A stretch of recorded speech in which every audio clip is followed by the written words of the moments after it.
বাংলাদেশের সামরিক প্রযুক্তি এখন এক নতুন যুগে প্রবেশ করছে। আধুনিক অস্ত্রশস্ত্র, সাইবার ডিফেন্স, ড্রোন এবং মেরিন টেকনোলজি সব মিলিয়ে তৈরি হচ্ছে ভবিষ্যতের শক্তিশালী প্রতিরক্ষা ব্যবস্থা। কিন্তু প্রশ্ন হল, এই পরিবর্তন বাংলাদেশের আঞ্চলিক নিরাপত্তায় কী প্রভাব ফেলবে? বাংলাদেশ ইতিমধ্যে সেনাবাহিনীতে অত্যাধুনিক আর্মার্ড ভেহিকল, নৌবাহিনীতে সাবমেরিন এবং বিমান বাহিনীতে নতুন প্রজন্মের জেট যুক্ত করেছে। শুধু তাই নয়, প্রযুক্তি নির্ভর স্মার্ট আর্মি গঠনের কাজও চলছে, যেখানে কৃত্রিম বুদ্ধিমত্তা, এআই এবং ড্রোন নজরদারি বাড়ানো হচ্ছে। বিশেষজ্ঞরা বলছেন, ভবিষ্যতের যুদ্ধ হবে প্রযুক্তি নির্ভর, সাইবার আক্রমণ, ড্রোন স্ট্রাইক এবং ইলেকট্রনিক ওয়ারফেয়ার। বাংলাদেশও সে দিকেই অগ্রসর হচ্ছে।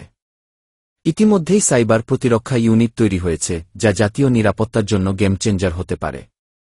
কিন্তু শুধু প্রযুক্তি নয়, প্রশিক্ষণ, কৌশল এবং আন্তর্জাতিক সহযোগিতাও সমান গুরুত্বপূর্ণ।